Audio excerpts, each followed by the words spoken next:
ఇక బీఆర్ఎస్లో రేవంత్ కోవట్లు అంట. టైం వచ్చినప్పుడు వాళ్ళే బయటపడతారు. కేటీఆర్ రాష్ట్రానికి పట్టిన దయ్యం రేవంత్ శని దయ్యం రేవంత్ శని కాంగ్రెస్ అంట.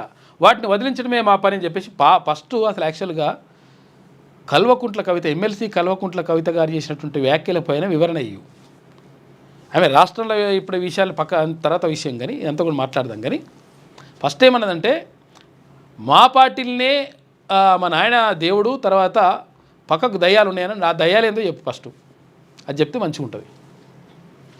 అంతర్గత విషయాలు అంతర్గతంగానే చర్చించాలి. మరి ఎందుకు బయటకు ఎందుకు వచ్చిండ్రు అంటే లుకలుకలు ఉన్నాయని అర్థమవుతుంది అన్నట్టు లెక్క.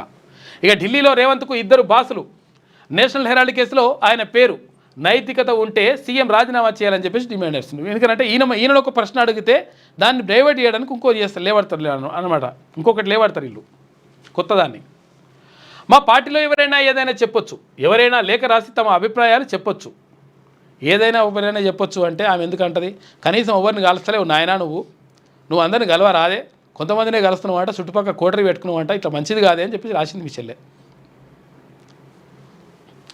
గతంలో పార్టీ నియోజకవర్గాల వారీగా సమీక్షలు పెట్టినప్పుడు లీడర్లు సలహాలు ఇచ్చారు. అయితే అంతర్గతంగా మాట్లాడుకునే విషయాలు అంతర్గతంగానే చర్చించుకుంటే బాగుంటుంది. అది నేనైనా ఎవరైనా ఇంకెవరైనా అని చెప్పేసి అలాగే ఉండాలని చెప్పేసి అంటున్నాడు కేటీ రామారావు. బీఆర్ఎస్లో సీఎం రేవంత్ రెడ్డి కోవట్లు ఉన్నారని ఆ పార్టీ వర్కింగ్ ప్రెసిడెంట్ కేటీఆర్ అన్నారు. ఆ కోవట్లు టైం వచ్చినప్పుడు వాళ్ళంతటా వాళ్ళే బయటపడతారని చెప్పారు. దయ్యాల విషయం ఏమో కానీ చూసినావా, దయ్యాల విషయం ఏమో కానీ పక్కకు పోతున్నట్టు. తెలంగాణకు పట్టిన దయ్యం రేవంత్ రెడ్డి, రాష్ట్రానికి పట్టిన శని కాంగ్రెస్. ఆ దయ్యాన్ని శనిని వదిలించే పనిని మాది అని చెప్పేసి పేర్కొన్నారు. శనివారం తెలంగాణ భవన్లో మీడియాతో కేటీఆర్ మాట్లాడారు. ఈ సందర్భంగా కవిత లేఖ, ఆమె చేసిన వ్యాఖ్యలపై మీడియా ప్రశ్నించగా కవిత పేరు ఎత్తకుండా కేటీఆర్ పరోక్షంగా స్పందించారు. ఇక బీఆర్ఎస్లో ప్రజాస్వామ్యం ఎక్కువ అని చెప్పేసి ఎక్కువేమున్నది? ఎప్పుడు ఎక్కువ నిజంగా ఎక్కువనే ఉంటే ఈటల రాజేందర్ని డైరెక్ట్ బయటకు ఎందుకు పంపించేసిండ్రు? ఇంకా చాలామందిని డైరెక్ట్గా ఎందుకు పంపించేసిండ్రు? ఇక్కడ ఎవరు తాటికొండ రాజయ్యని మంత్రి పదవిలోకి ఏం కారణం చెప్పకుండా ఎందుకు తీసేసిండ్రు? ఎక్కువ స్వేచ్ఛనే ఉంటే.